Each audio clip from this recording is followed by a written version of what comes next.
ازيكم حبايبي؟ عاملين ايه رايكم في البيت ده او المنزل؟ تحفه. عملته بكل سهوله، طريقه سهله خالص خالص.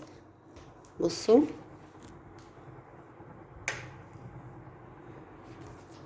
الاضاءه انا عامله مكان من تحت يعمل اضاءه حلوه خالص. تعالوا نشوف عملنا الفكره دي ازاي مع بعض. في البدايه هنا جبت كرتون، لصقتها بالشكل ده من جميع الجهات، وعملت دايره هنا بالقلم ومن تحت نفس الدايره بالقطر كده، واشيل الدايره دي. هنا جبت كرتونه هنلصقها هنا. انا عاوزه الناحيه دي اكبر شويه من الناحيه التانية كده. نلصقها هنا.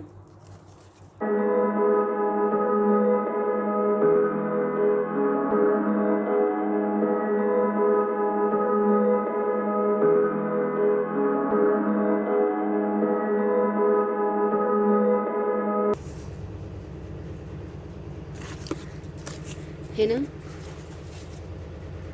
نفس الرسمه دي كده.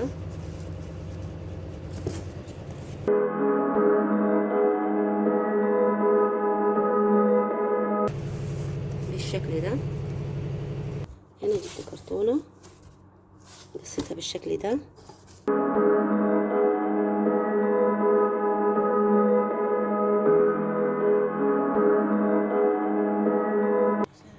بعد ما لصقته بالشكل اللي انتم شايفينه ده، انا هنا محدده فتحه كده، يعني هنلصق ده رول بتاع مناديل. هنلصقه هنا. هنا جبت دي كده مثلث كده، هنلصقه هنا.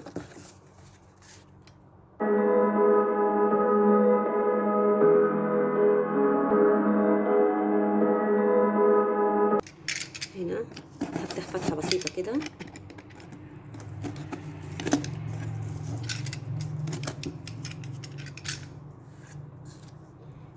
كرتونة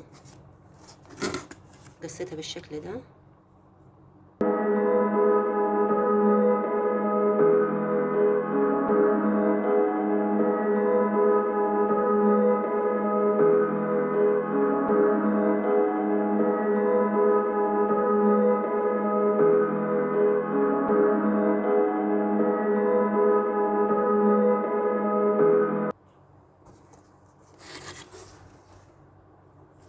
هنا هفتح باب. بعد ما خلصتها بالشكل ده، جبت رول. هو رول واحد انا استخدمته على على البيت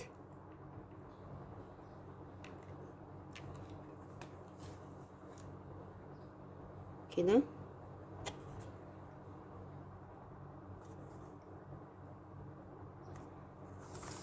هنا بالقلم انا رسمت الفتحات اهي، الفتحات اللي انا هفتحها في البيت كده.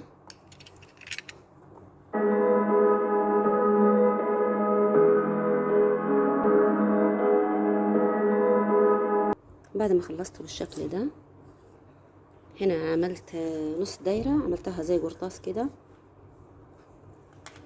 عملت 2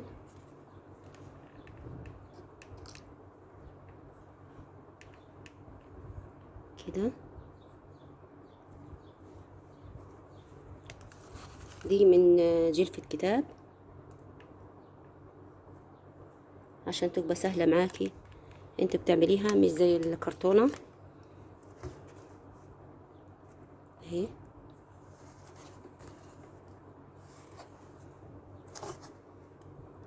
هنا بعد ما خلصت البيت خالص بالشكل اللي انت شايفينه ده، جبت كرتونة بيض قصيتها بالشكل اللي انتوا شايفينه ده كده. بعد كده بالشمع هبدأ ألصق.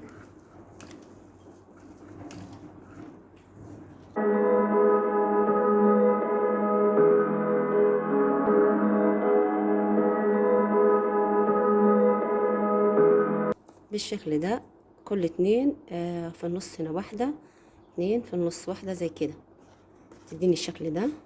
هكمل سطح البيت كله بالطريقة دي كده. انا خلصتها بالشكل اللي انتوا شايفينه ده. بعد كده هجيب كرتونة البيض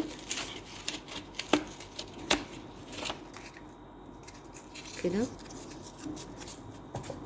واقطع حتت زي كده، قطع يعني حتت عشوائي كده زي كده. هنا انا جبت قطعة من باغ كده، بصوا زي كده. دي حتة تول، هنلصقها هنا بالشكل ده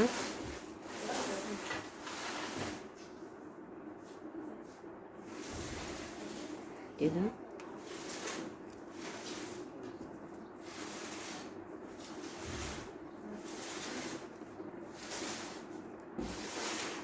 وكده هنا جبت حتة من الباغ زي كده، قصيتها على شكل الباب، حطيت فيها تل من الداخل هنا، وهلصقها كده بالشمع.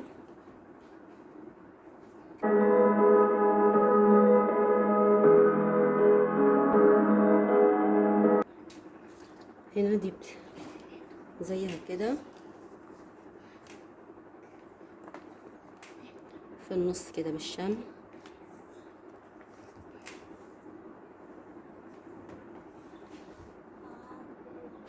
كده.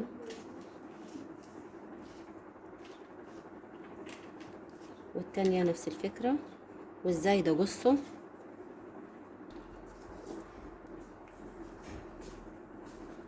كده.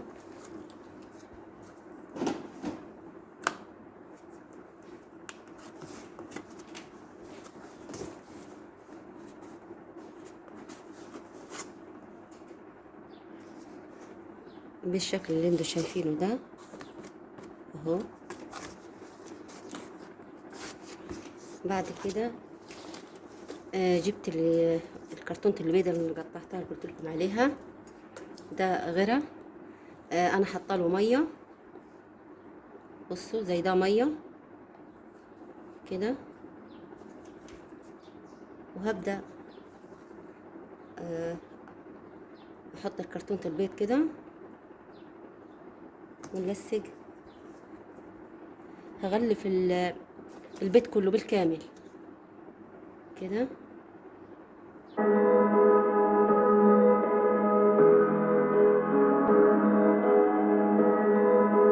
بعد ما خلصتها خالص بالشكل اللي انتوا شايفينه ده من جميع الجهات ونشفت كده. انا جبت هنا دي عجينة السيراميك، انا عملتها معاكم من كام فيديو كده. انا بعملها زي كده وبحطها في كيس، وجوا الكيس علبة مقفولة كويس، بحطها في التلاجة، وكل ما عاوز باخد منها، يعني كل محتاج باخد منها اهي. ان شاء الله هعمل معاكم حاجات كثيرة جدا بستخدم فيها عجينة السيراميك كده. ادهن ايديا فازلين، وهبدأ اخد من عجينة السيراميك دي، وهحدد الشبابيك دي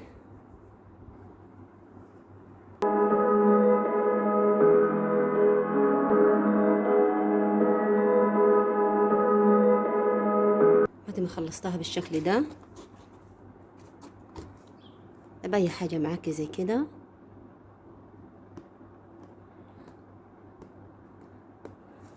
كده.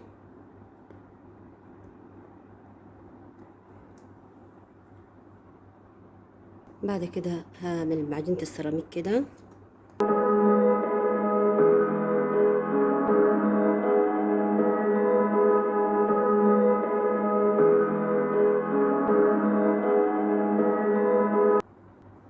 بالشكل اللي انتوا شايفينه ده. هنا انا عملت هلونها اللون اللي انت حابه تلونيه، انا حطيت لون احمر على اصفر على ابيض على اسود كده. هبدأ الون.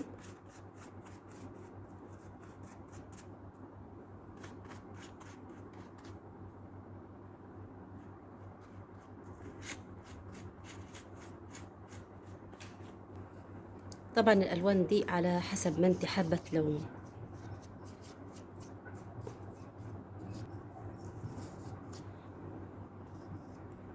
انا بخلط الالوان على بعض وبطلع لون، اي اللون اللي يطلع اعمل بيه.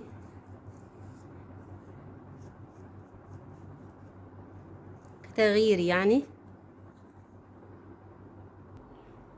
انا لونتها بالشكل ده. هاجي هنا الافرع دي اعملها بالاخضر.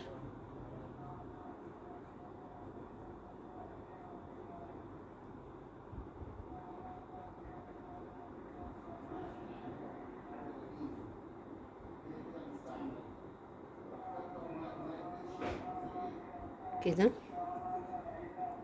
هنا معايا عجينة السيراميك اللون الأحمر. عجينة السيراميك اللي عملتها معاكم في الفيديوهات اللي فاتت، عملت منها ألوان كتيرة جدا حلوة خالص وسهلة. بصوا هنعمل هنا وردة،